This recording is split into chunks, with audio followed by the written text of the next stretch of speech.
नमस्कार, जय हिंद। आप सभी का स्वागत है जीके जीएस डिस्कशन के इस ऑफिशियल यूट्यूब प्लेटफॉर्म पे। तो आज से एक और नया शुरुआत आप सभी लोगों के लिए हम करने जा रहे हैं। बिहार दरोगा 1817 पोस्ट का जो है नया वैकेंसी आने जा रहा है। इसी को लेकर के आज से हम लोग इसका प्रैक्टिस सेट भी चालू कर दिए हैं। और आप लोग सबसे पहले ये मैं क्लियर कर दूं कि जो लोग बोलेंगे कि अभी वैकेंसी आया नहीं है, तो वो लोग पढ़ते ही रह जाएंगे, हमेशा उनका कभी कुछ होने वाला नहीं है, क्योंकि जो पहले से करेंगे उन्हीं का होगा। ठीक है, तो बाकी समझने वाले समझ गए होंगे। तो आज से हमारा जो ये एडुटेरिया का जो बुक आया है, ये मॉडल प्रैक्टिस सेट, जिसमें आपका 15 प्रैक्टिस सेट रहता है। और आपका जो ये वॉल्यूम 2 है वो हम आपको करवाने वाले हैं। ठीक है, पूरा इसका सॉल्यूशन। और इसके साथ में आपको जो ये खान सर का जो है, बहुत सारे लोग बोल रहे थे कि सर खान सर का भी कराइए बिहार दरोगा वाला, तो ये भी हमारे पास बुक है, हम सब कुछ ले आए हैं। आपको यहाँ पर सब कुछ मिलेगा। ठीक है, तो अब आपको कमेंट में ये बताना है कि क्या ये बुक को खान सर वाला और एडुटेरिया सर वाला दोनों को एक साथ करवाएं, या तो फिर एक दिन ये करवाएं, एक दिन वो करवाएं। ये आप कमेंट में बताइएगा। ठीक है, फिलहाल आज के इस क्लास को हम लोग स्टार्ट करते हैं। और हाँ, एक चीज और मैं आपको बता दूं कि देखिए, ये तो मैं आपको कराऊंगा बिहार दरोगा वाला प्रैक्टिस सेट, जितना भी होगा बुक वगैरह। बाकी भैया हमारे कराएंगे आपका खान सर का जो नया बुक आया है, killer question killer, Bihar question killer. ये जो काफी शानदार बुक है, ये उनके द्वारा कराया जाएगा। इसमें 10 जो है बुक निकाला गया है। आपका आर्ट्स में हिस्ट्री, ज्योग्राफी, पॉलिटी, इकोनॉमिक्स, उसके बाद साइंस का, उसके बाद आपका बिहार जीके, स्टैटिक का, और उसके बाद आपका मैथ रीजनिंग का। ठीक है, तो मैथ रीजनिंग छोड़ करके आपको सब कुछ यहाँ पर कराया जाएगा। ठीक है, इस बुक में खासियत यही है आपका किलर में। मैं कोई प्रमोशन नहीं कर रहा हूँ, मुझे अच्छा लगा तो इसलिए मैं आपको बता रहा हूँ। ठीक है, इसमें है ना कि मतलब जितना भी बिहार में एग्जाम हुआ है, तो जैसे कि मान के चलिए आप पॉलिटी का एक चैप्टर पढ़े, प्रियम्बल मतलब प्रस्तावना, तो प्रस्तावना से कौन कौन एग्जाम कितना क्वेश्चन पूछा है वो आपको पूरा इसमें मिल जाएगा। अगर प्रस्तावना पढ़े तो प्रस्तावना से जो भी एग्जाम क्वेश्चन इसमें पूछा है तो पूरा आपको मिल जाएगा। इसी प्रकार से सारा चैप्टर टॉपिक वाइज पूरा जितना क्वेश्चन है पूछा गया मिल जाएगा। 1992 से लेकर के 2025 तक के अपडेटेड कंटेंट इसमें है। ठीक है, चलिए, तो ये जो आपको कराया जाएगा इसी चैनल पर। ठीक है, आज से। ओके, चलिए, तो आज का जो हमारा सेशन है उसे हम लोग स्टार्ट करते हैं। 15 सेट हम लोग इसको करवाएंगे, और इसका क्लास स्टार्ट हो जाने के बाद आपको जो है इसका पीडीएफ भी हम लोग जो है दे देंगे आप सभी को, ताकि रिवीजन करने में आप सभी को आसान हो। ठीक है, तो चलिए, तो यहाँ पर देखिए आ चुका है एडुटेरिया सर का बुक। ठीक है, और आप लोग बोलिएगा कि सर वॉल्यूम 1 नहीं कराएं, डायरेक्ट वॉल्यूम 2 क्यों करवा रहे हैं। तो देखिए, वॉल्यूम 1 पुराना हो चुका है, वॉल्यूम 2 अभी नया अपडेटेड आया है, तो इसी को आपको करने में फायदा है। बाकी खान सर वाला कराएंगे ना तो हो जाएगा उसमें मेकअप।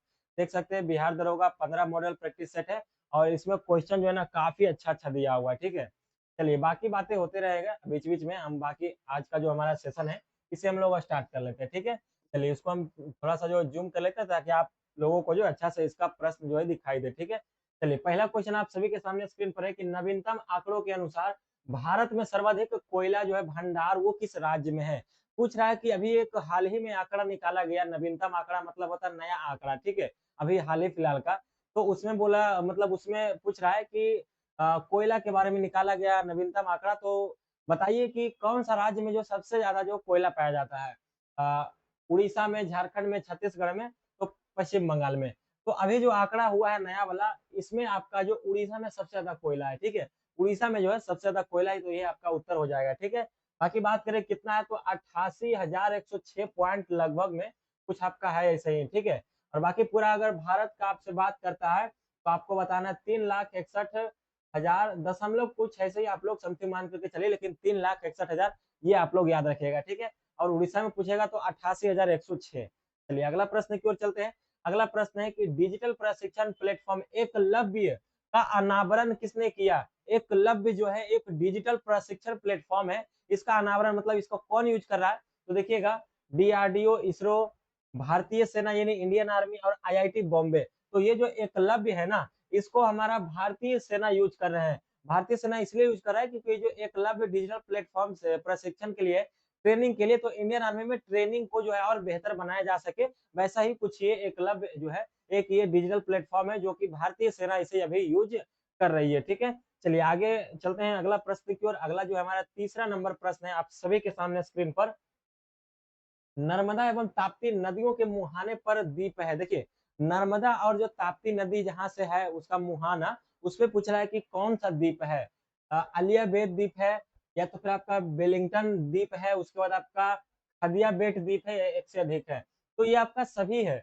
वेलिंगटन द्वीप भी है, आलिया भट्ट दी भी है और आपका खदिया भट्ट दी भी है, तो इसका आंसर हो जाएगा एक से अधिक। क्या हो जाएगा?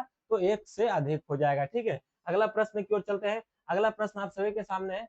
वर्ष 2025 में नीति आयोग द्वारा नवीनतम सतत विकास लक्ष्य यानी कि एसडीजी भारत सूचकांक 2024 से 25 जारी किया गया। इसमें भारत का समग्र स्कोर कितना है? क्या पूछ रहा है कि नीति आयोग जो है, देखिए नीति आयोग ही पहले योजना आयोग था, लेकिन योजना आयोग को बदल करके मोदी जी जब आए हैं तो 2015 में इसे नीति आयोग कर दिए। तो यही बोल रहे हैं कि नीति आयोग जो है एक सतत विकास लक्ष्य एसडीजी रिपोर्ट जारी किया है भारत सूचकांक 2024 से 25 के लिए। तो ये पूछ रहा है कि उसका भारत का जो स्कोर कितना है एसडीजी, तो भारत का स्कोर 67 है। कितना है? तो भारत का एसडीजी मतलब सतत विकास लक्ष्य एसडीजी जो है आपका 67 है। ठीक है, चलिए अगला प्रश्न की ओर चलते हैं। अगला प्रश्न आप सभी के सामने स्क्रीन पर है, 5 नंबर क्वेश्चन देखेंगे। हाल ही में किस राज्य द्वारा शिक्षित बेरोजगार युवाओं को आर्थिक सहायता प्रदान करने के लिए लाडला भाई योजना की शुरुआत किया है? कौन सा ऐसा राज्य है जो कि पढ़े लिखे युवा को कुछ आर्थिक मदद मतलब पैसा उसा जो है देने के लिए लाडला भाई योजना का शुरुआत किया है? बताइएगा, महाराष्ट्र है कि मध्य प्रदेश है कि उत्तराखंड है कि आपका छत्तीसगढ़ है? तो लाडला भाई का बात करता है ना तो महाराष्ट्र चले जाइएगा आप लोग। ठीक है, महाराष्ट्र जाइएगा तो आपको भी फ्री में मिलेगा ये चीज। ठीक है, लेकिन वहां के होना चाहिए निवासी। चलिए अगला है। वैसे तो अभी वहां पे बोलने के लिए तक जो है वहां पे दुश्वार किया जा रहा है हिंदी। आपको पता है कि मतलब हिंदी वगैरह आप वहां पर जो बोलेंगे तो आपके साथ जो है गलत व्यवहार किया जाएगा, मारपीट किया जा सकता है, जो कि बहुत ही ज्यादा गलत है। हम तो कहते हैं कि अगर उधर वाला भी हिंदी में आए, इधर यूपी बिहार, तो आप लोग धर के जो है उसको एकदम समझ ले गए कि आपको क्या करना है। ठीक है, क्योंकि हिंदी जो हमारा है वो पूरा चलता है हमारा भारत में, वो लोग जो है अपना अलग जो है वो नियम लगा रहा है। ठीक है, चलिए ये सब बातें छोड़िए। अगला प्रश्न है आपका 6 number. Global fire power index 2025 में भारत का कौन सा स्थान है? ग्लोबल फायर पावर इंडेक्स में जो पूछ रहा है 2025 के लिए अभी जो रिपोर्ट आया है, इसमें भारत का कौन सा स्थान है? 4 नंबर का है, या तो 8 नंबर स्थान पर है, या तो 17वां नंबर स्थान पर है, या तो 11वें नंबर स्थान पर है? तो ये जो है ना आपका, ये है आपका चौथा स्थान पर। कितना पर है? तो चौथा पर। याद रखिएगा ग्लोबल फायर पावर इंडेक्स। और हो सकता है कि जिनका 3 अगस्त को बिहार पुलिस का पेपर है, हो सकता है ये पूछ रहे, तो आप लोग याद रखिएगा। ठीक है, चौथा है किसमें? तो ग्लोबल फायर पावर इंडेक्स में। अगला प्रश्न की ओर चलते हैं। अगला प्रश्न हमारा है 7 नंबर हो चुका है ना, 6 नंबर हो चुका है, 7 नंबर। ठीक है, चलिए मेजर ध्यानचंद खेल रत्न पुरस्कार 2024 से कितने खिलाड़ियों को सम्मानित किया गया है? किए जाने की घोषणा है, हालांकि घोषणा नहीं, ये किया जा चुका है। क्वेश्चन उसी टाइम का है। ठीक है, तो ये क्वेश्चन बनता है ना तो इसी प्रकार से बनता है। तो ये मिला है। तो देखिए मैं आपको बता दूं,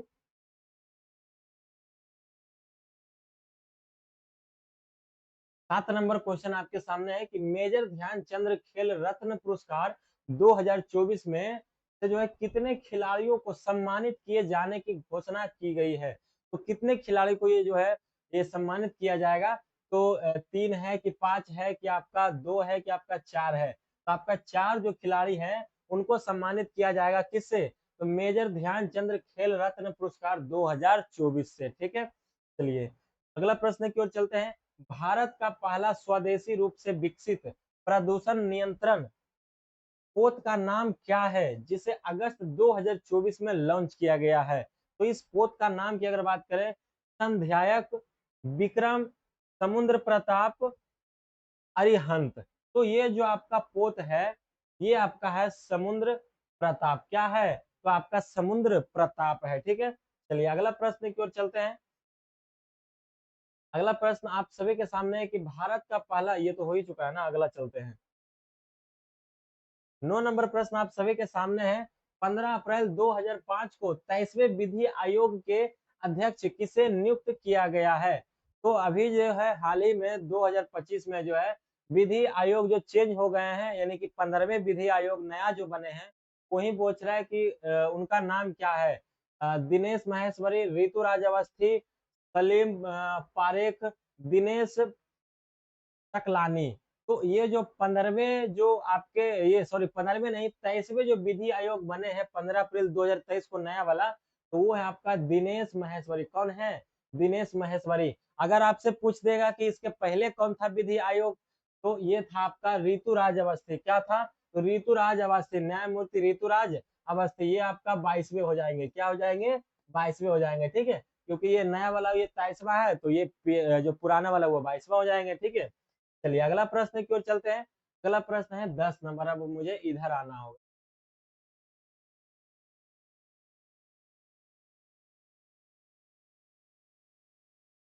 चलिए, तो आप सभी के सामने 10 नंबर देख सकते हैं। किस टाइगर रिजर्व के पास दुनिया की पहली ब्लैक टाइगर सफारी की स्थापना की जाने की योजना बनाई गई है? ब्लैक टाइगर सफारी याद रखिएगा। देखिए, क्वेश्चन को पूरा आपको नहीं पकड़ना, उसमें कुछ कुछ ऐसा वर्ड होता है जिसे आप लोग पकड़ सकते हैं। क्या है?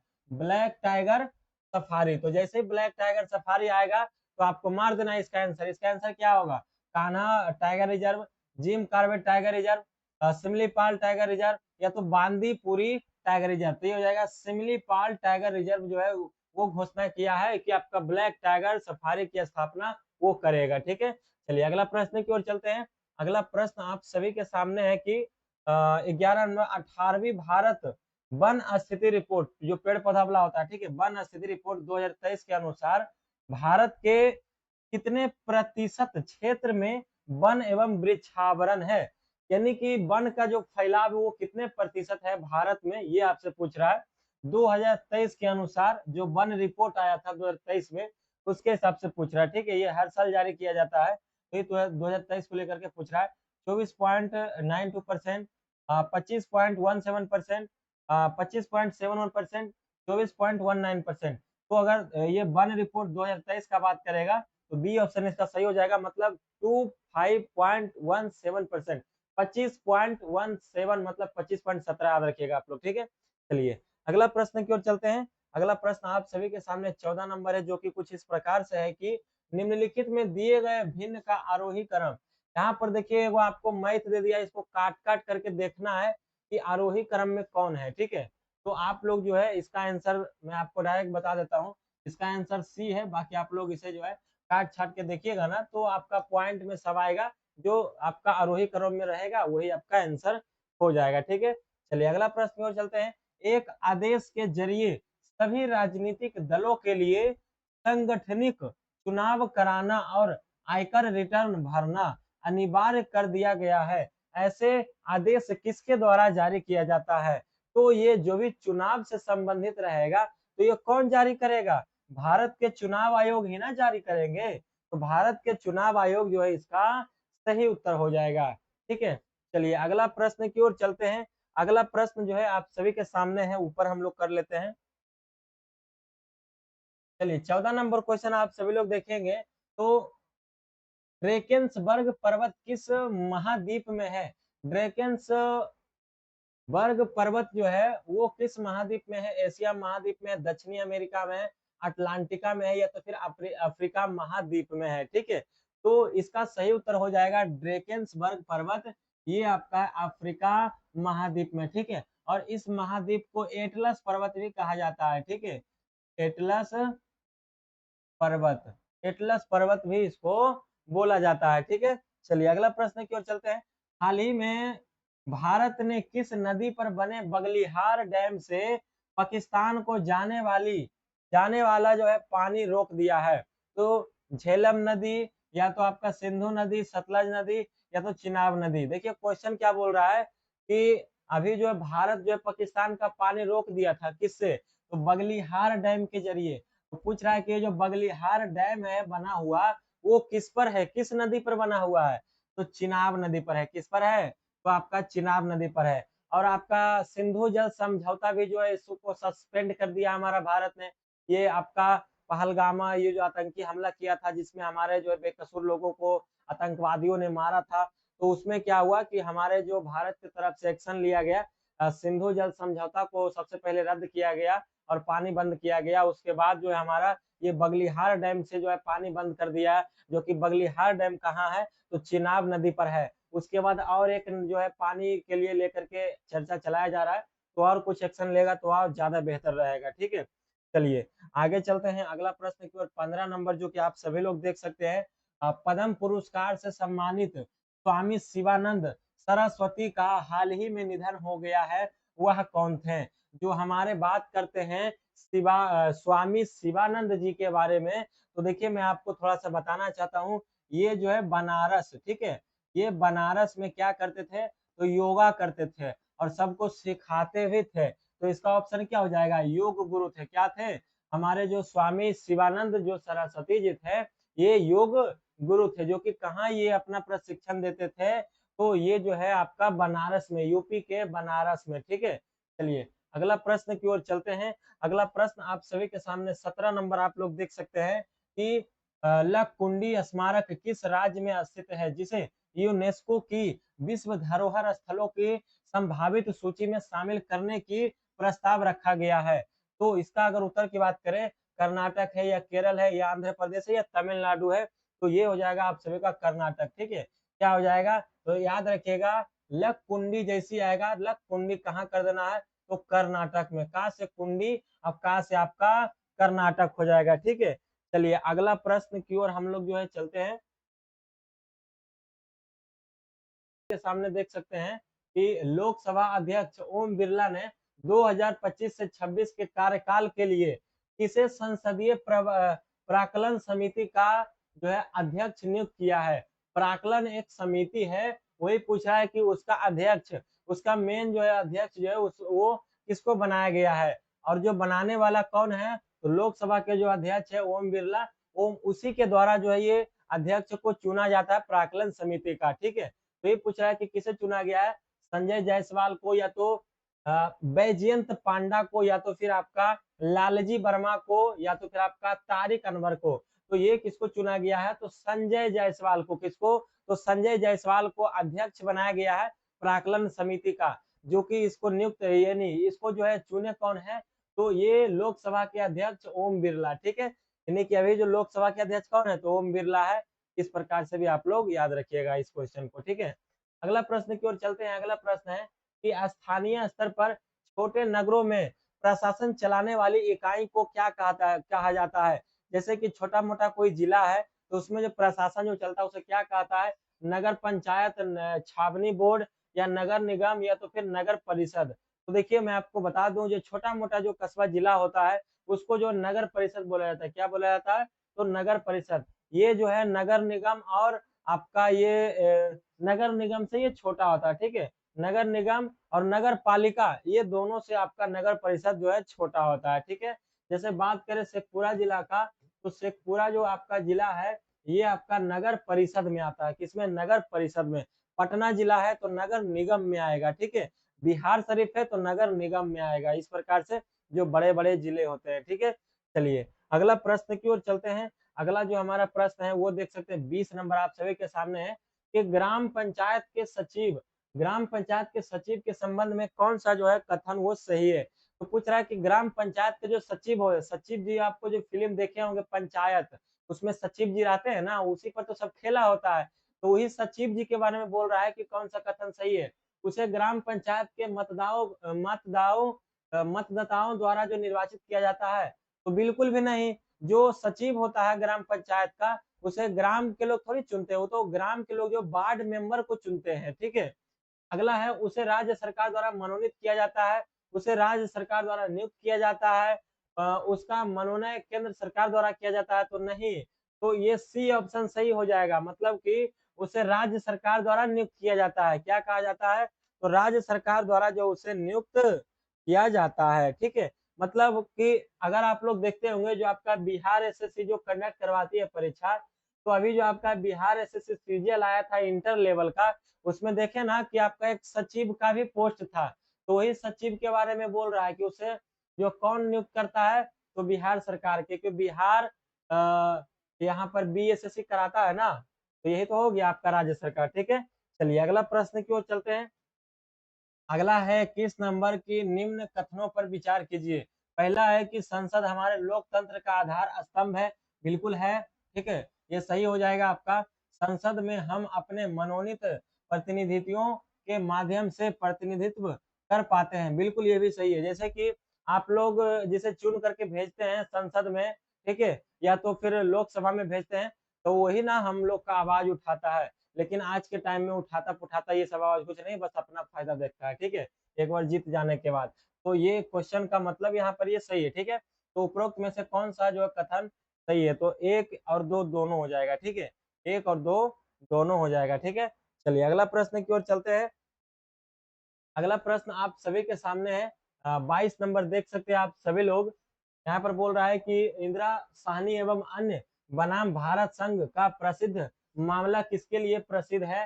तो ये जो था ना, वो था यहाँ पर आपका ओबीसी को आरक्षण के लिए, ठीक है। यहाँ पर देख सकते हैं पिछड़े वर्गों के लिए आरक्षण पर निर्णय देने को लेकर के। तो ये बी ऑप्शन सही हो जाएगा, सामाजिक और शैक्षणिक दृष्टि से पिछड़े वर्गों के लिए आरक्षण पर निर्णय देने को लेकर के। अगला जो है प्रश्न है, अगला प्रश्न की ओर हम लोग चलते हैं। अगला है 23 नंबर देख सकते हैं यहाँ पर आप सभी लोग। न्यायालय के द्वारा परमादेश का रिट किसके विरुद्ध जारी किया जाता है। तो ये जो जारी किया जाता है किसी नागरिक के विरुद्ध नहीं, बिल्कुल नहीं। सार्वजनिक पदाधिकारी के विरुद्ध बिल्कुल। जैसे कि कोई भी आप पदाधिकारी है, आईएएस है, आईपीएस है, तो वो क्या करेगा, अगर मनमानी करता है, कुछ ऐसा काम करता है जिससे किसी व्यक्ति का मौलिक अधिकार का हनन होता है, प्रभावित होता है, उससे उसका 20-21 जो आपका आर्टिकल है, या तो फिर जो भी उसको अधिकार मिला हुआ, तो वैसे में क्या होता है कि न्यायालय जो है वो परमादेश जारी करता है उसी पदाधिकारी के खिलाफ जो वैसे करता है, ठीक है। तो ये आपका सही ऑप्शन क्या हो जाएगा, तो सार्वजनिक पदाधिकारी के विरुद्ध में जो है परमादेश जारी किया जाता है, ठीक है। आप लोग बताइएगा कि रीट जो है, रीट कौन जारी करता है। तो रीट जो है हमारा 5 प्रकार का होता है, और सुप्रीम कोर्ट और हाई कोर्ट ये दोनों जारी करता है। सुप्रीम कोर्ट करता है 32 में, और हाई कोर्ट करता है 226 में, ठीक है। चलिए अगला प्रश्न की ओर चलते हैं। अगला प्रश्न आप सभी के सामने 24 नंबर देख सकते हैं कि किसी व्यक्ति को उसके प्राण और दैहिक स्वतंत्रता के संबंध में संरक्षण भारत के संविधान के किस अनुच्छेद में वर्णित है, ठीक है। तो आप सभी लोग बताइएगा इसका जो उत्तर है क्या हो जाएगा। तो देखिए यहाँ पे क्या बोल रहा है, प्राण और दैहिक स्वतंत्रता के बारे में, तो ये किस में है, 21 में है। कुछ भी हो जाएगा, लेकिन 21 जो है आपका, ये कभी खत्म नहीं हो सकता, हनन नहीं हो सकता। बात करते हैं अनुच्छेद 20 को लेकर के, तो ये दोषियों को लेकर के है, ठीक है। जो अपराधी लोग होते हैं उससे संबंधित ये आपका है, अपराधियों से, अपराधियों से संबंधित है। बात करते हैं अनुच्छेद 22 का, तो अनुच्छेद 22 जो वो गिरफ्तारी से संबंधित है, ठीक है।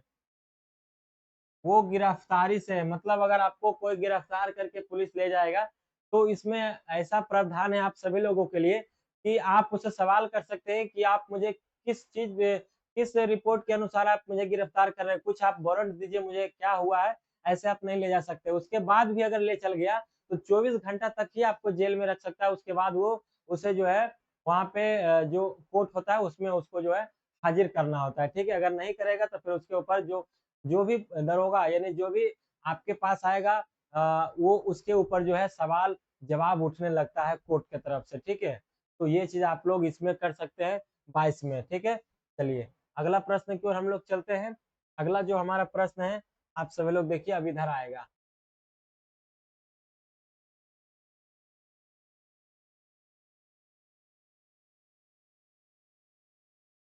चलिए अगला प्रश्न 25 नंबर आप सभी के सामने है कि विधानसभा के सदस्य जनता के द्वारा चुने जाते हैं कि राज्यपाल के द्वारा चुने जाते हैं। तो जनता के द्वारा ना चुने जाएगा भाई, हम ही लोग ना वोट देते हैं। विधायक वाला जो इस बार होगा वोट सीएम वाला, तो सीएम में किसको हम लोग वोट देते हैं, तो हम विधायक को देते हैं। अपना एरिया में जो विधायक होता है वो जब जीतता है तो फिर हमारा जो प्रतिनिधित्व जाकर के करता है कहाँ, तो विधानसभा में, ठीक है। चलिए अगला प्रश्न की ओर चलते हैं। 26 नंबर है कि निम्नलिखित कथनों पर विचार करें। केवल लोकसभा में ही धन विधेयक प्रस्तुत किया जाता है। मंत्रिपरिषद केवल लोकसभा के प्रति उत्तरदायी होते हैं, राज्यसभा के प्रति नहीं। तो ये दो ऑप्शन आपको दिया हुआ है, ये आप सभी लोगों को बताना है, ठीक है। इसका जो उत्तर है वो क्या हो जाएगा, तो ये जो सी ऑप्शन है, 1 और 2 दोनों हो जाएगा। केवल लोकसभा में ही धन विधेयक को जारी किया जा सकता है, जो कि आर्टिकल कितना में है, तो 110 में है, धन विधेयक 110 में है। उसके बाद मंत्रिपरिषद जो है केवल लोकसभा के लिए ही उत्तरदायी होता है, ठीक है। चलिए अगला प्रश्न की ओर चलते हैं।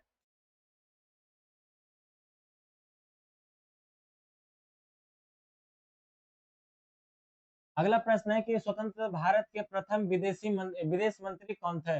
राजकुमारी अमृत कौर, या तो फिर आपका जॉन मथाई, डॉक्टर भीमराव अम्बेडकर, जवाहरलाल नेहरू थे। कौन थे? तो जवाहरलाल नेहरू थे। और प्रथम जो है प्रधानमंत्री भी यही थे, डॉक्टर भीमराव अम्बेडकर नहीं, जवाहरलाल नेहरू प्रथम जो आपका विदेश मंत्री भी रह चुके हैं और आपका ये प्रधानमंत्री भी रह चुके हैं। ठीक है। और राष्ट्रपति की बात करते हैं तो हमारे राजेंद्र प्रसाद है। कौन? राजेंद्र प्रसाद है। ठीक है। चलिए अगला प्रश्न की ओर चलते हैं। अगला प्रश्न है, सूची एक को सूची दो से सुमेलित कीजिए। ठीक है। इधर आपका राजनीतिक पार्टी है और इधर आपका संस्थापक है कि कौन सा राजनीतिक पार्टी का कौन सा जो है किसने जो स्थापना किया था। तो पहला है भारतीय जन संघ, उसके बाद है के एम मुंशी, श्याम प्रसाद मुखर्जी और डॉक्टर भीमराव अंबेडकर। तो देखिए मैं आपको बता दूं कि ये जो आपको भारतीय जनसंघ है ना, ये ही आपका अभी जो है बीजेपी है। ठीक है। ये ही आपका अभी चल करके बीजेपी में काम कर रहा है। तो इसका संस्थापक कौन थे? तो श्यामा प्रसाद मुखर्जी। तो क्या हो जाएगा? ए का एक हो जाएगा। ठीक है। ए का एक देखिए कहाँ है, तो ए का एक किस में है? तो ए में है। ठीक है। तो इसका जो है आंसर आप लोग देख सकते हैं, सॉरी दू है ना, ये दू हो जाएगा, सॉरी सॉरी दू हो जाएगा। तो ये हो जाएगा आपका बी में। ठीक है। दो तीन एक। ठीक है। दो इसका हो गया, तीन इसका हो गया और एक इसका हो गया, मतलब रिपब्लिक पार्टी ऑफ इंडिया, इसका जो है कौन था संस्थापक? तो डॉक्टर भीमराव अम्बेडकर। और स्वतंत्र पार्टी का स्थापक कौन था? तो आपका के एम मुंशी था। ठीक है। चलिए अगला प्रश्न की ओर चलते हैं। अगला प्रश्न आप सभी के सामने, निम्नलिखित में से कौन सा विषाणु जनित रोग है? तो विषाणु जनित रोग कौन सा है? हैजा है, मलेरिया है, पोलियो है, या तो फिर उपर्युक्त में से सभी है? तो ये जो आपका है वो पोलियो है। क्या है? तो आपका पोलियो है। अगला प्रश्न की ओर चलते हैं। प्राकृतिक चयन की अवधारणा, यानी कि प्राकृतिक चयन की अवधारणा नेचुरल सिलेक्शन के प्रस्तुत किया था कि ये मतलब किसने जो है प्रस्तुत किया था? यहाँ पे थोड़ा सा कट गया है, लोग देखिएगा। ठीक है। किसने प्रस्तुत किया था? तो ये डार्विन ने किया था। किसने किया था? तो डार्विन ने। नेचुरल सिलेक्शन किसने किया था?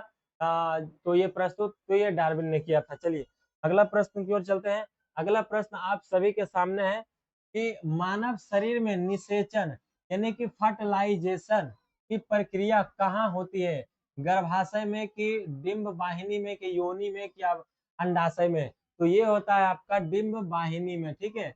डिंब वाहिनी नालिका में, जिसे गर्भाशय नली भी बोलते हैं हम लोग। ठीक है। क्या बोलते हैं? तो गर्भाशय नली, गर्भाशय नली भी हम लोग इसे बोलते हैं। अगला प्रश्न की ओर चलते हैं। अगला प्रश्न आप सभी के सामने है 32 नंबर। लैंगरहैंस दीपिकाओं में पाई जाने वाली बीटा कोशिकाएं निम्नलिखित में से किस हार्मोन का स्राव है? तो ये इंसुलिन का। किसका? तो इंसुलिन का स्राव करती है। ठीक है। चलिए अगला प्रश्न की ओर चलते हैं। अगला प्रश्न आप सभी के सामने है कि पत्तियों का हरा रंग किस वर्णक के कारण दिखाई देता है? बहुत अच्छा क्वेश्चन है और बहुत ज्यादा फेमस क्वेश्चन है। पत्ती जो हरा होता है पेड़ पौधा का, वो किसके कारण होता है? तो क्लोरोफिल के कारण। किसके कारण? तो क्लोरोफिल के कारण। चलिए अगला प्रश्न की ओर चलते हैं। अगला प्रश्न 34 नंबर है आप सभी के सामने। जब पादप कोशिका से पानी बाहर निकल जाए तथा कोशिका झिल्ली सिकुड़कर जो है कोशिका भित्ति से अलग हो जाती है, तब क्या होता है? तो क्या होता है? परासरण होता है, अतः श्वसन होता है, या तो बाष्पोत्सर्जन होता है, जीव द्रव्य कुंचन होता है। तो आप सभी लोग बताइएगा, ये होता है आपका जीव द्रव्य कुंचन। क्या होता है? जीव द्रव्य कुंचन। अगला प्रश्न की ओर चलते हैं। अगला प्रश्न है कि सूची एक तथा सूची दो को सुमेलित कीजिए। पहला सूची में है क्लोरोफाइसी, रोडोफाइसी, थियोफाइसी, और उसके बाद आपका है ब्रायोफाइट। और इधर आपका है भूरे शैवाल, हरे शैवाल, लाल शैवाल और आपका लिवर बर्ड। ठीक है। तो इसका आप लोग बताइएगा क्या हो जाएगा इसका आंसर। ठीक है। इसका जो है आंसर आपका इधर दिया हुआ है नीचे। ठीक है। अब यहाँ पर आपसे पूछ रहा है कि नीचे दिए गए कोड का प्रयोग करके सही उत्तर को आप लोग चुनिए। ठीक है। क्या बोल रहा है? तो सही उत्तर को आप लोग को चुनना है। जो सही आंसर है यानी कि आपका 2 3 4, 3 1 2 4, ये नहीं होगा। ठीक है। रेडियोफाइसी का हो जाएगा आपका, हो जाएगा ये, ठीक है। उसके बाद हम बात करें तो आपका डी में यानी कि एक का, सॉरी ये नहीं होगा आपका, ए का आपका 2 होगा, ठीक है, ए का आपका 2 होगा और बी का आपका 3 होगा, बी का आपका 3 होगा, ठीक है, बी का 3 होगा। उसके बाद आपका सी का होगा 1 और आपका डी का 4, डी का 4, सी का 1, ठीक है। तो आप लोग देख लीजिए इसका आंसर ये होगा 2 3 1 4, क्या हो जाएगा 2 3 1 4 हो जाएगा, ठीक है। चलिए अगला प्रश्न की ओर चलते हैं। अगला प्रश्न आप सभी के सामने है, किस तरंग के दो उत्तरोत्तर श्रृंग अथवा दो उत्तरोत्तर गर्त बीच की दूरी कहते हैं? तो ये तरंग दैर्घ्य कहलाता है, क्या कहलाता है, तो तरंग दैर्घ्य कहलाता है। अगला प्रश्न है, जिस विलयन यानी सॉल्यूशन में कोई पदार्थ एक सीमा के बाद और अधिक ना घोला जा सके, ऐसे विलयन निम्नलिखित में से क्या कहलाते हैं? तो असंतृप्त विलयन, क्या असंतृप्त विलयन कहा जाता है। अगला प्रश्न की ओर चलते हैं। अगला प्रश्न आप सभी के सामने है कि दो परमाणुओं के समस्थानिक यानी आइसोटोप को कहा जाता है यदि उनकी परमाणु संख्या समान परंतु द्रव्यमान संख्या भिन्न हो, या तो उनमें जो है न्यूट्रॉन की संख्या समान हो परंतु प्रोटॉन की संख्या भिन्न हो। क्वेश्चन क्या था, दो परमाणुओं को समस्थानिक कहा जाता है जब उसमें प्रोटीन की संख्या समान और ये आपका जो है ये क्या था, न्यूट्रॉनों की संख्या समान और प्रोटॉनों की संख्या भिन्न। तो यही आपका उत्तर हो जाएगा, ठीक है। क्या है, तो आपका न्यूट्रॉनों की संख्या तो समान होता है लेकिन प्रोटॉन की जो संख्या है वो समान नहीं होता है, वो अलग अलग होता है। अगला प्रश्न की ओर चलते हैं। अगला प्रश्न आप सभी के सामने 40 नंबर देख सकते हैं कि निम्नलिखित में से सर्वाधिक और न्यूनतम अभिक्रियाशीलता वाला युग्म कौन सा है? तो ये हो जाएगा आपका पोटेशियम और गोल्ड। कौन सा है, तो पोटेशियम गोल्ड जो है वो सर्वाधिक न्यूनतम जो है अभिक्रियाशीलता वाला युग्म है। अगला क्वेश्चन है कि आवर्त सारणी में लिथियम से सीजियम की ओर जाने पर क्षार धातुओं का घनत्व समानता क्या होता है, तो बढ़ता है। लिथियम से सीजियम की ओर जाएंगे ना तो आपका ये बढ़ेगा यहाँ पर, ठीक है। चलिए अगला प्रश्न की ओर चलते हैं। अगला प्रश्न 41 नंबर आप सभी के सामने है। चलिए इसका जवाब आप लोग दीजिएगा कि अस्थिर आयतन पर किसी निश्चित मात्रा वाली गैस का दाब उसके परम ताप के समानुपाती होता है, यह निम्नलिखित में से कौन सा नियम है? तो ये हो जाएगा आपका गेल-लुसैक का नियम। क्या हो जाएगा, गेल-लुसैक का नियम है, ठीक है। अगला है कि न्यूटन के गति का दूसरा नियम क्या है? आप लोगों को बताना है, देखिए मैं आपको बता देता हूँ, ठीक है। अगर इसका पहला नियम की बात करते हैं तो जड़त्व का नियम, ठीक है, जड़त्व नियम यहाँ पर हम लिख देते हैं, ठीक है। उसके बाद हम दूसरा की बात करते हैं, दूसरा आपका होता है एफ बराबर एम ए, ठीक है। और तीसरा की बात करते हैं तो एक्शन रिएक्शन, ठीक है, एक्शन रिएक्शन। तो इसका सही क्या हो जाएगा आंसर, यह समझने में सहायता करता है कि बल वस्तुओं के गति किस प्रकार प्रभावित करता है, ठीक है। तो ये जो आपका न्यूटन के गति का दूसरा नियम है ये आपका ये हो जाएगा बी ऑप्शन सही। और उसका दूसरा नियम का जो सूत्र होता है एफ बराबर एम ए होता है, ठीक है। एफ बराबर होता है एम ए, फोर्स बराबर मास इंटू एक्सेलरेशन, ठीक है। एम से मास और ए से एक्सेलरेशन हो जाएगा। अगला प्रश्न की ओर चलते हैं। अगला है देखिए 42-43 नंबर देखते हैं। बैरोमीटर को क्या है, वायुमंडलीय दाब मापने हेतु तो प्रयोग किया जाता है, ऊंचाई ज्ञात करने के लिए किया जाता है, द्रवों को घनत्व ज्ञात करने के लिए किया जाता है, मौसम के पूर्वानुमान हेतु तो प्रयोग किया जाता है। तो बिल्कुल 4 तो होबे करेगा आपका और 1 भी होगा, तो 1 और 4 आपका सही आंसर हो जाएगा। वायुमंडलीय दाब मापने हेतु तो प्रयोग किया जाता है लेकिन इसके अलावा भी मौसम के पूर्वानुमान को भी ये लगाता है पता, ठीक है। चलिए अगला प्रश्न की ओर चलते हैं। अगला प्रश्न है कि आपका 44 नंबर, प्रतिध्वनि, ठीक है, प्रतिध्वनि किसके कारण सुनाई देता है? तो ध्वनि तरंगों के परावर्तन के कारण, किसके, तो तरंगों के परावर्तन के कारण हमको सुनाई देता है। अगला क्वेश्चन है 45 नंबर, निम्नलिखित में से कौन सी प्रक्रिया इंद्रधनुष के निर्माण में भूमिका निभाती है? तो ये आप सभी का हो जाएगा, अपवर्तन भी रहता है, विक्षेपण भी रहता है, पूर्ण आंतरिक परावर्तन भी रहता है। तो जो डी आपका ऑप्शन है उपरोक्त में से सभी। और ध्यान रखिएगा कि आपको क्वेश्चन में शायद इन तीनों में से ही कोई दे दे, तो याद रखिएगा जो आपका इंद्रधनुष का जो निर्माण में जो भूमिका निभाता है वो अपवर्तन भी है, विक्षेपण भी है और पूर्ण आंतरिक परावर्तन भी है। इन तीनों में से कोई भी ऑप्शन है वो आ जाएगा तो आपको खट सा जो है वो मार देना है। ठीक है, चलिए अगला प्रश्न की ओर चलते हैं। अगला प्रश्न है कि तापमान बढ़ने पर सभी शुद्ध धातुओं के प्रतिरोध पर प्रभाव होता है, नगण्य हो जाता है, अभी अप्रभावित हो जाता है, कम हो जाता है या तो फिर बढ़ता है। तो आप लोग बताइएगा। तो ये जो है बात करते हैं शुद्ध धातुओं पर, ये बढ़ता है, शुद्ध धातुओं पर ये बढ़ता है। ठीक है, चलिए अगला प्रश्न की ओर चलते हैं। अगला प्रश्न आप सभी के सामने 47 नंबर है कि पानी का हिमांक बिंदु कितना होता है।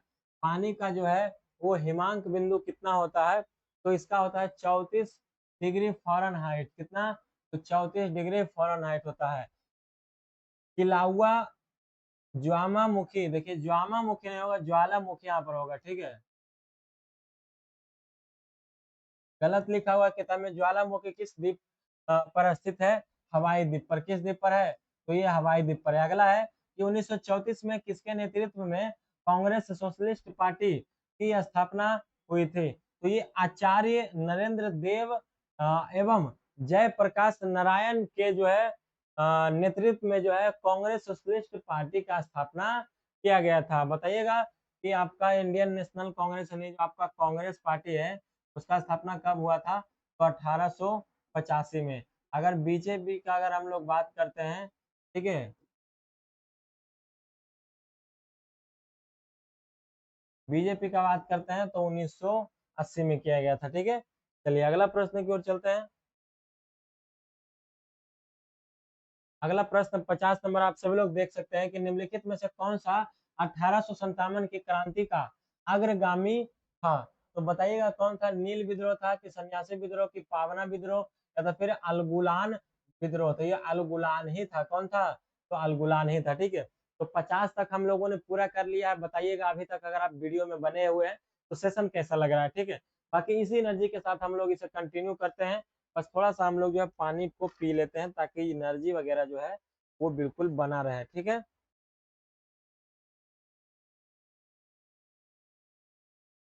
और आप लोग जो है इस चैनल को सब्सक्राइब कर लीजिए, शेयर कीजिएगा। ठीक है ना।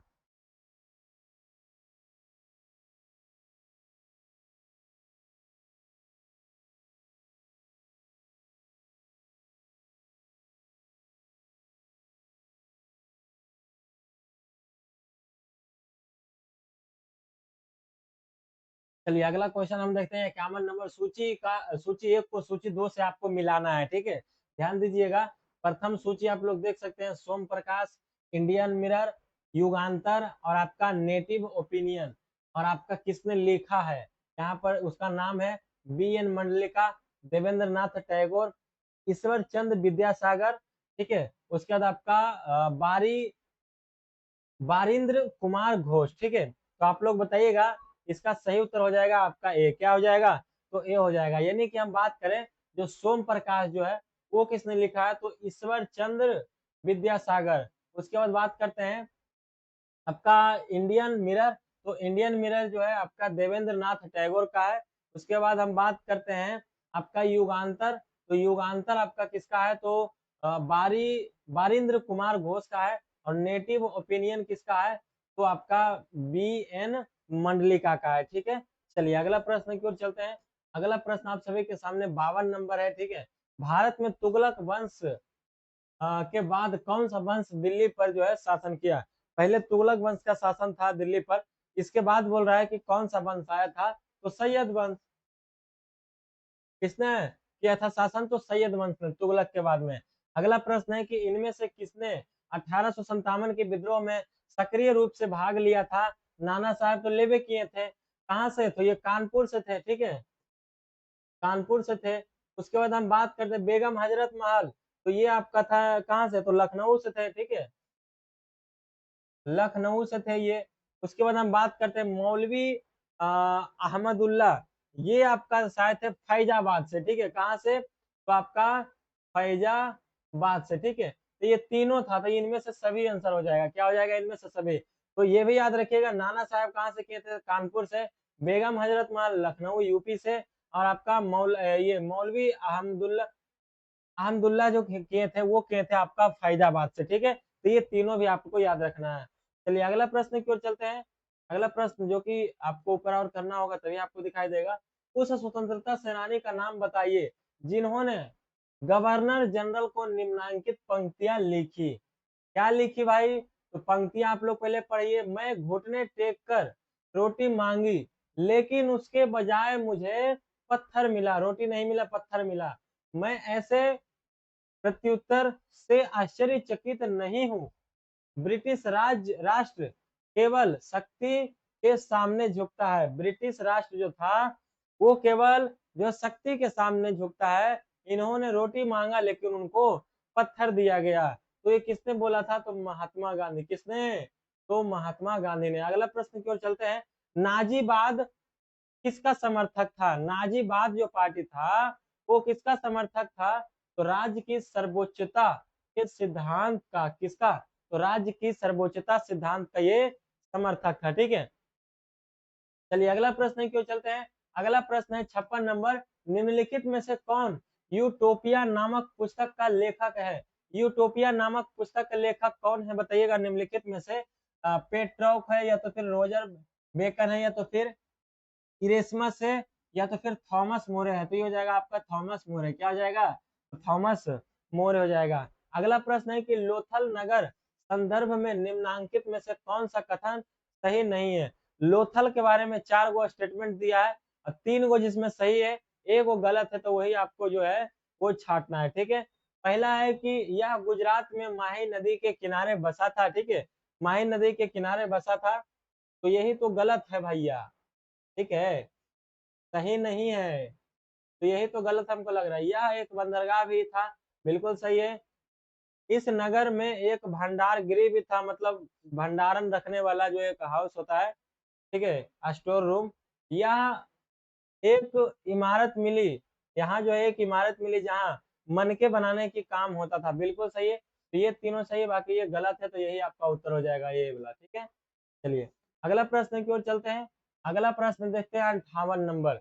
58 नंबर प्रश्न है कि अशोक ने भिन्न भिन्न स्थानों पर जाकर लोगों को शिक्षा देने के लिए अपराधियों की नियुक्ति, सॉरी अधिकारियों की नियुक्ति, इन अधिकारियों को निम्नलिखित में से किस नाम से जाना जाता है? देखिए अभी जो है अशोक ने बहुत सारे अलग अलग जो अधिकारी को नियुक्त किया था। इसके लिए तो यहाँ पर क्या है क्वेश्चन में देखिएगा फिर से, स्थानों पर जाकर लोगों को शिक्षित मतलब करने के लिए, शिक्षित देने के लिए अधिकारियों का नियुक्ति किया था। तो उस अधिकारियों को क्या कहा जाता था? तो ये कहा जाता था धम्म महामात्र। क्या? तो धम्म महामात्र। जो कि अशोक ने जो है वो बहुत सारे अधिकारियों को जो है नियुक्त किया था कि आप जो है जाइए और लोगों को जो है शिक्षा देने का काम कीजिए। ठीक है, शिक्षा देने के लिए जो है अधिकारियों की नियुक्ति की गई थी। ठीक है, उसी अधिकारियों को धम्म महामात्र बोला गया। ठीक है, चलिए अगला प्रश्न की ओर चलते हैं।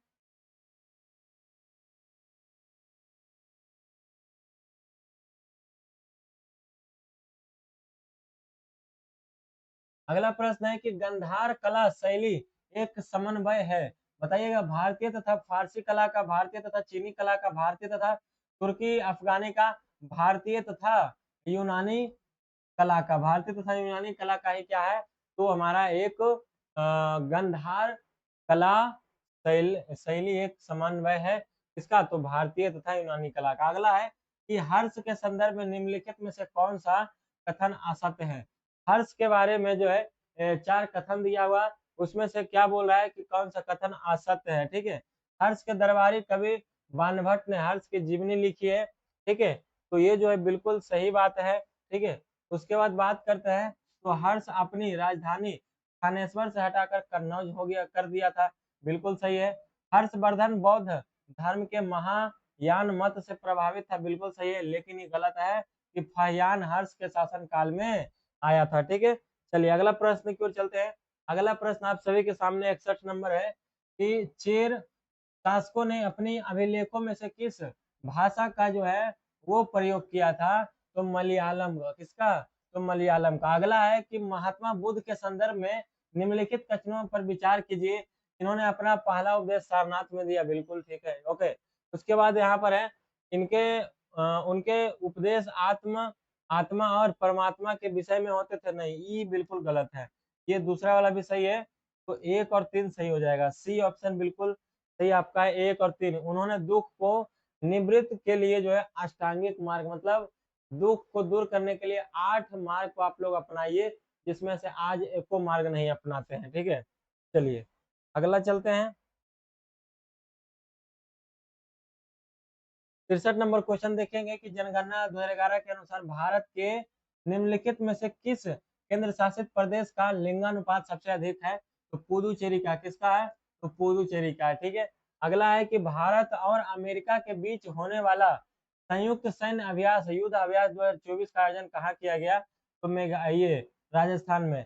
अभी अमेरिका और भारत के बीच जो है एक सैन्य अभ्यास किया गया, तो कहाँ किया गया, किस स्थान पर ही पूछ रहा है, तो राजस्थान में किया गया, ठीक है। चलिए अगला प्रश्न की ओर चलते हैं। अगला प्रश्न आप सभी के सामने 65 नंबर देख सकते हैं कि किस वायु दाब पेटी को अश्व अक्षांश कहा जाता है? तो 30 से 35, ठीक है, 30 डिग्री से 35 डिग्री हो जाएगा। अगला क्वेश्चन है कि असत्य कथनों पर विचार कीजिए। फिर से आपको ये देखिए 4 को दे दिया कथन, इस पर आपको विचार करना है, ठीक है। तो आप लोग बताइएगा, सिंधु नदी जम्मू कश्मीर से होकर प्रभावित होती है। उसके बाद त्योक नदी झेलम की सहायक नदी है आपका, ठीक है। उसके बाद हम लोग बात करते हैं, तो झेलम सिंधु नदी की सबसे बड़ी सहायक नदी है।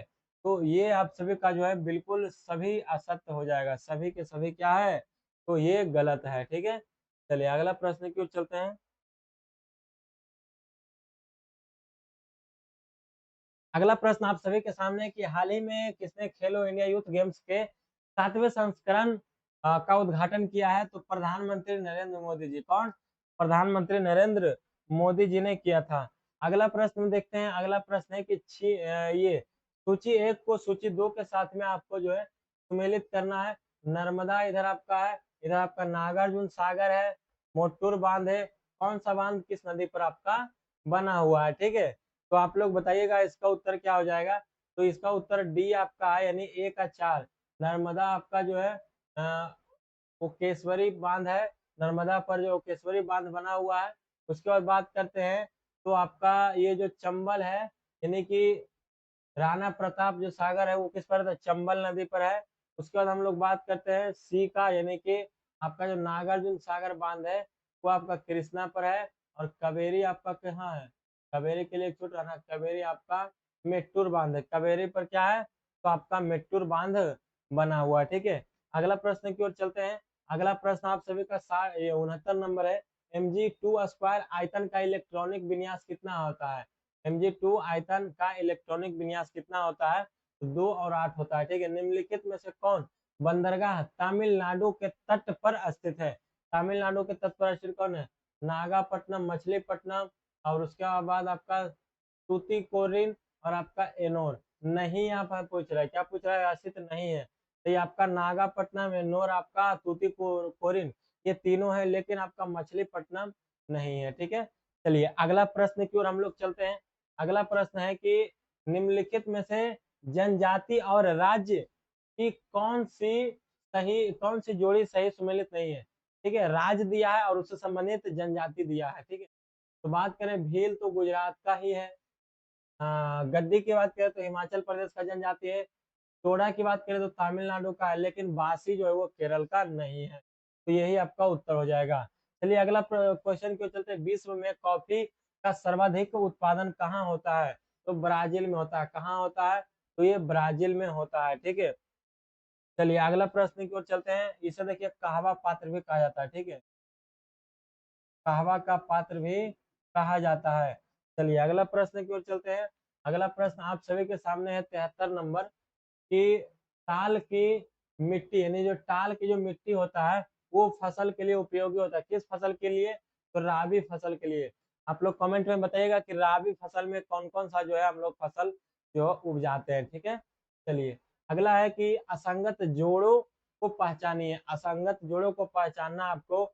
उदयपुर वन्यजीव अभयारण्य कहाँ है? तो पश्चिम बंगाल में है। केरल वन्यजीव अभयारण्य कहाँ है? तो आपका वैशाली में है। वाल्मीकि नारायण अभयारण्य कहाँ है? तो आपका पूर्वी चंपारण में है। तो यही तो आपका गलत है। तो सी जो है बिल्कुल आपका सही हो जाएगा। बाकी याद रखिएगा भीम बांध वन्यजीव अभयारण्य कहाँ है? तो आपका मुंगेर में है। ठीक है, चलिए अगला प्रश्न की ओर चलते हैं।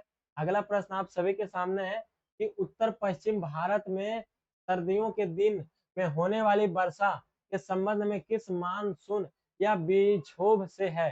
तो बताइएगा पश्चिमी विक्षोभ से। किससे है? तो आपका पश्चिमी विक्षोभ से है। ठीक है, अगला प्रश्न की ओर चलते हैं। कौन सा वैश्विक सम्मेलन ग्रीन हाउस गैस उत्सर्जनों में कमी के लिए आयोजित वैश्विक समझौतों की दिशा में पहला कदम था? तो रियो 1992 का था। किसका? तो रियो 1992 का था। ठीक है, चलिए अगला प्रश्न की ओर चलते हैं। अगला प्रश्न की ओर देखते हैं। अगला जो हमारा प्रश्न है वो 77 नंबर कुछ इस प्रकार से है कि यदि श्रम पूंजी से सस्ता हो तो अधिक श्रम प्रधान विधियों का प्रयोग होता है, और यदि श्रम की अपेक्षा अपेक्षा पूंजी सस्ती हो तो उत्पादन में अधिक पूंजी प्रधान विधियों का प्रयोग होता है।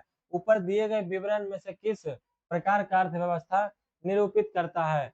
समाजवादी अर्थव्यवस्था, मिश्रित अर्थव्यवस्था, स्वतंत्र अर्थव्यवस्था, या तो आपका पूंजीवादी अर्थव्यवस्था। ठीक है, तो ये आप सभी का हो जाएगा पूंजीवादी। क्या हो जाएगा? पूंजीवादी अर्थव्यवस्था। ठीक है, अगला प्रश्न है कि भारत में निम्नलिखित में से किस पंचवर्षीय योजना अर्थव्यवस्था के समाजवादी स्वरूप को अपनाया था? ठीक है, तो बताइएगा आप सभी लोग किसमें अपनाया था? तो दूसरी पंचवर्षीय योजना में। किसमें? तो आपका दूसरी पंचवर्षीय योजना में। ठीक है, चलिए यानी कि ए जो आपका ये बिल्कुल सही हो जाएगा। अगला प्रश्न की ओर चलते हैं। अगला प्रश्न है 79 नंबर कि भारत को 1951 में एक आर्थिक संकट का सामना करना पड़ा। क्या करना पड़ा था? तो एक आर्थिक संकट का सामना करना पड़ा था हमारे भारत को 1991 में। तो ये पूछ रहा है कि किसके कारण हुआ था, इसका प्रमुख कारण क्या था? तो मैं आपको बता दूं कि इसका जो प्रमुख कारण है वो था कि बाहरी ऋण का उच्च स्तर। हमारे भारत पर बाहर से बहुत ज्यादा लोन हो गया था, ऋण हो गया था। ठीक है, चलिए अगला प्रश्न की ओर चलते हैं। अगला जो हमारा प्रश्न है 80 नंबर आप सभी के सामने देख सकते हैं दोस्तों। बाजार का नियम किस अर्थशास्त्री ने दिया था? ठीक है, ये बाजार का नियम किस अर्थशास्त्री ने दिया था? बताइएगा। तो ये हो जाएगा जे बी से। कौन? जे बी से। ठीक है, अगला क्वेश्चन की ओर चलते हैं। डेयरी आर्थिक गतिविधि के किस क्षेत्र में आती है? ये पूछ रहा है डेयरी आर्थिक गतिविधि के क्षेत्र में आती है, तो ये प्राथमिक क्षेत्र में हो जाएगा। क्या हो जाएगा? तो आपका ये प्राथमिक क्षेत्र में हो जाएगा। ठीक है, चलिए अगला प्रश्न की ओर चलते हैं। रेपो रेट क्या है? रेपो रेट वो चीज है यानी कि वह जो है दर है जिस पर बैंक उधार लेता है, यानी कि वह दर है जिस पर आरबीआई बैंक से, जो देश के वाणिज्यिक बैंक यानी आरबीआई जो बैंक है उससे उधार लेता है, लोन लेता है। कौन? जितना भी वाणिज्यिक बैंक है। ठीक है, यानी लोकल बैंक है। चलिए अगला जो है प्रश्न की ओर चलते हैं। अगला प्रश्न है 83 नंबर ऑप्शन यहाँ पर देख सकते हैं कि निम्नलिखित में से किस तीन जो है संयुक्त राष्ट्र सैन्य एक सेकेंड, संयुक्त राष्ट्र शांति सैन्य, थोड़ा सा कट गया ना और थोड़ा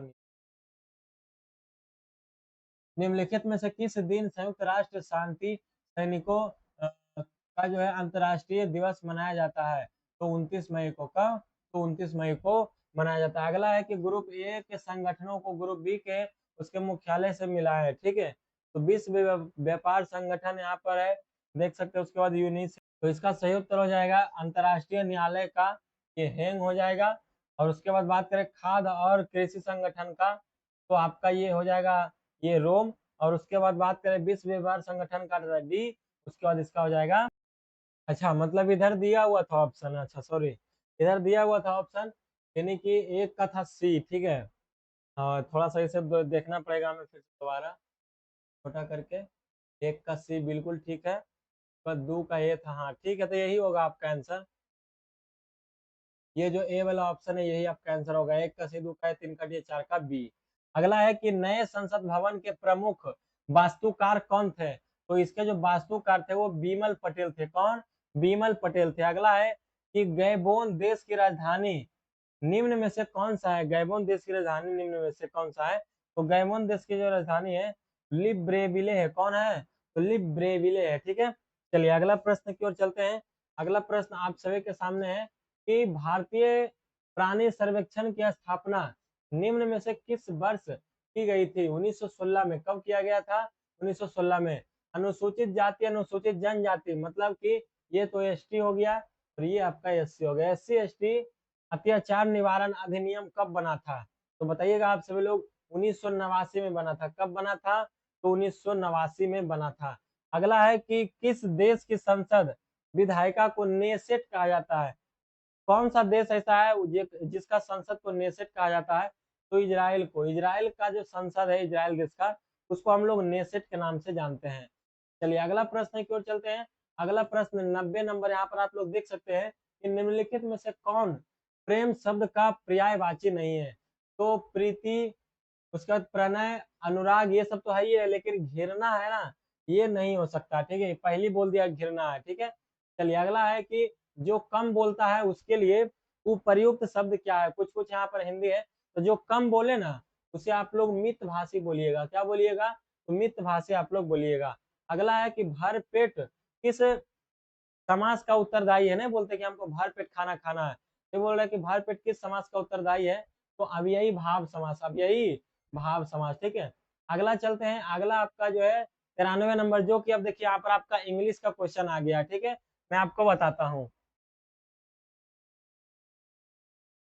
active voice to passive voice, आपको जो है चेंज करना है एक्टिव वॉइस से पैसिव वॉइस में। ठीक है, और ये आपका एक्टिव वॉइस दिया हुआ है। ठीक है, it is time to ring the bell. ठीक है, it is time to ring the bell, तो इसका सही उत्तर हो जाएगा ये डी ऑप्शन, जो बिल्कुल सही है। It is time for the bell to be ring. ठीक है, it is time for the bell to be ring हो जाएगा। ठीक है, चलिए अगला प्रश्न की ओर चलते हैं। अगला है 94 number.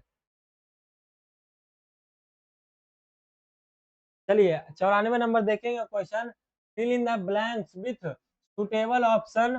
Catherine says that she in love before, यहाँ पर इसका ऑप्शन हो जाएगा हैड नेवर बीन। क्या हो जाएगा? हैड नेवर बीन हो जाएगा। ठीक है, यानी कि fill in the blanks with suitable option का ये Catherine says that she had never been in love before. ठीक है, चलिए अगला क्वेश्चन की ओर चलते हैं। देखिए सेव पर दबा गया तो ये सेव हो गया, थोड़ा सा टाइम ले रहा है ये। चलिए हो गया। हाँ, अगला क्वेश्चन आपका है, बहुत अच्छा क्वेश्चन है, देख सकते हैं। One nation one student ID card का नाम क्या है? अपर आईडी कार्ड। देखिए अभी हाल ही में जो है ना एबीसी आईडी कार्ड और अपर आईडी कार्ड बनाने के लिए पूरा जो जोड़ दिया गया था। इसमें क्या फायदा है बनाने में कि आप जितना भी पढ़ाई लिखाई करेंगे तो उसमें आपका सारा रिकॉर्ड होते जाएगा। जैसे आपका आधार कार्ड में आपका नंबर डालेगा कोई भी तो आपको पूरा निकल जाएगा, आपका पूरा बायोडाटा सरकार निकाल लेगा।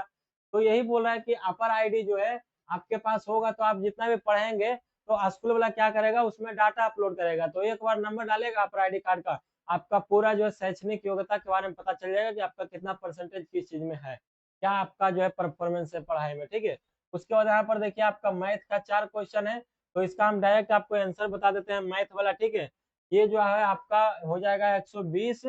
ठीक है, चलिए अगला क्वेश्चन आपका है, इसका आपका हो जाएगा ये 16 दिन आपका हो जाएगा इसका। ठीक है, इसका हो जाएगा 16 दिन।